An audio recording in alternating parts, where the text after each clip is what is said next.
बानू, अशा कोणत्या विचारात होतीस की जेणेकरून तुझ्या मुखावरील हे हास्य जाता जात नव्हते? देवा, आता काय तुम्हासनी ठाव नाही भाई. अव आज माझ्या इतका आनंदी कोणी बी नाही हे ठाव आहे तुम्हाला. होय, पठारावरील आपल्या भेटीचे क्षण मी कधीच विसरणार नाही. तुला आनंद झाला ह्याचाच मला आनंद अधिक आहे. मला तर आज मी तुम्हासनी खडावा घालून भेटाय आले होते, तो दिस आठवला बघा.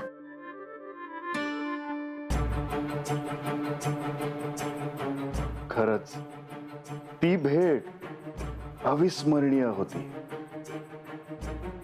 तू आणि मी, आपण कधीही विसरणार नाही ती भेट. भाईजी, पण विवाहानंतर आज आपण पहिल्यांदाच अशा प्रकारे बाहेर पडलो होतो.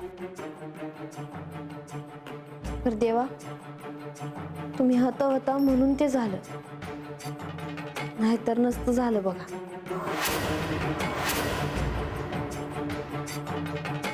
नाहीतर तुम्ही वर गडावर आणि म्या हात खाली. देवा, किती बी विचार केला ना तरी हे ठाव होत का मला तुमच्या संग नाही येता यायचं. तर मग तुम्ही हात यायचा तीच मोक होतं माझ्यासाठी. बानू, पण मी आता तुझ्या बरोबरच आहे ना. होय, आणि त्याचा आनंद बी आहे मला.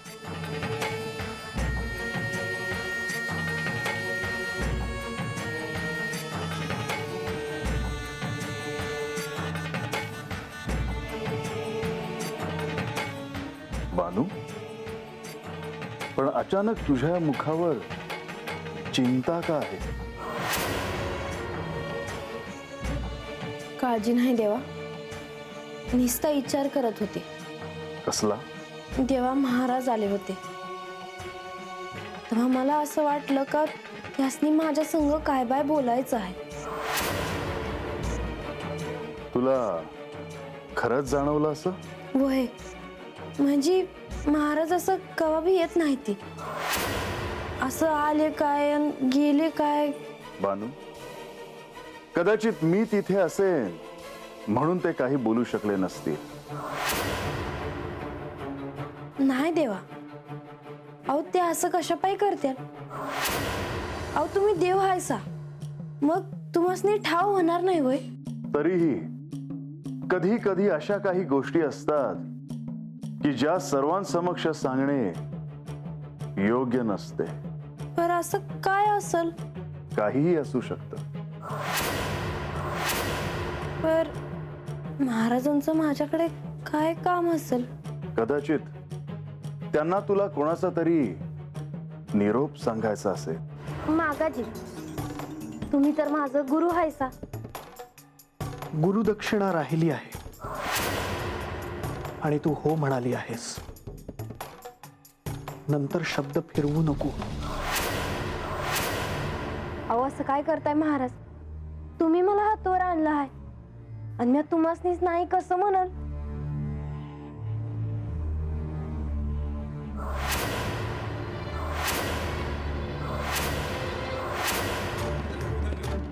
महाराज, तुम्ही सांगा जी, पर उगाच जीवाला घोर लावू नका बघा. बानू, तू श्री खंडेरायांना तुझ्या वचनातून मुक्त कर.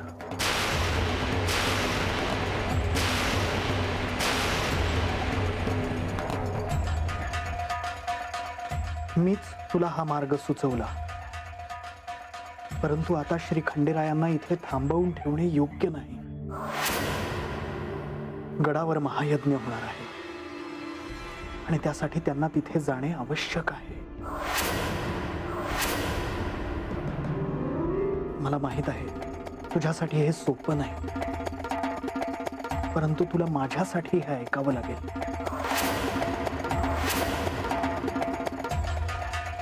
बानू, हे मला तुझ्याकडून ऐकायचं आहे की तू श्री खंडेरायांना तुझ्या वचनातून मुक्त केलं आहेस. महाराज, माझ्या देवांना आत्तापासून मी या वचनातून मोकळं करते आहे.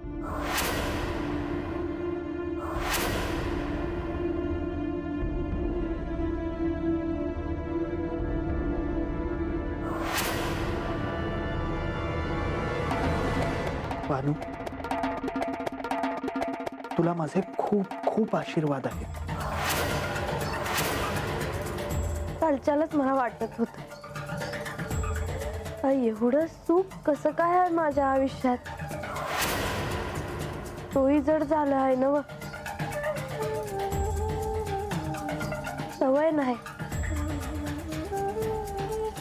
असं सुखात राहण्याची. बानू, 2 दिवस झालं देव माझ्याशी असं काही बोलत आहेत तर मला बी कळत नव्हतं त्यासनी काय म्हणायचं आहे. पण आता समज ध्यानात आलं आहे माझ्या. बानू, माझ्यावर रागवण्याचा तुला पूर्ण अधिकार आहे.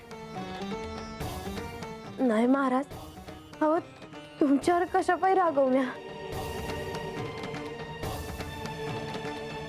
आता मला इथे नाही थांबता येणार. माझ्या मेळ आता कधीही येईल. देवही येतील. ठरलेले कार्य तू करशील.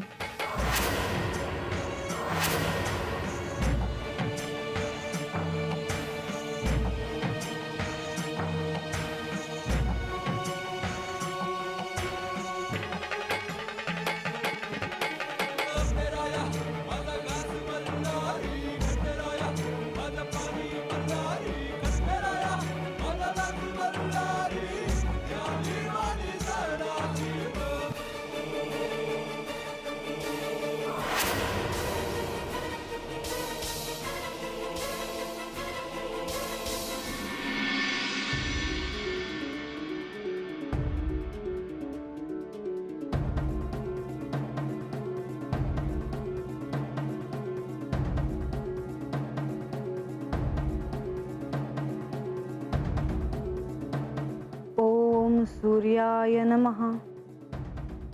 ओम भास्कराय नमः. ओम दिनकराय नमः.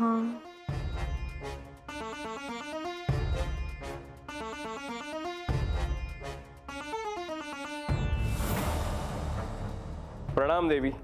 हे सूर्यदेव, आजवर मी तुम्हाला अर्घ्य कधी दिले नाही असे झाले नाही. गडावर अशा अनेक घटना घडल्या ज्यामुळे अस्वस्थ व्हायला होतं, पण माझा हा दिनक्रम कधी चुकला नाही. हे सूर्यदेव, मला श्री विष्णूंनी सांगितले आहे की त्यांनी दिलेल्या तिथीला जर मी खाली गेले तर हे मला भेटतील आणि ते माझ्यासोबत गडावर देखील येतील. नारद मुनीने देखील मला असे सांगितले की मला लवकरच एखादी वार्ता कळणार आहे. मला ही खात्री आहे की ती वार्ता शुभ वार्ताच असेल. माझी केवळ एवढीच इच्छा आहे की त्यांनी लवकरात लवकर गडावर यावं आणि मला त्यांचा सहवास मिळावा. अजून काय हवंय मला? आणि लवकरच तो क्षण येईल याची मला खात्री आहे.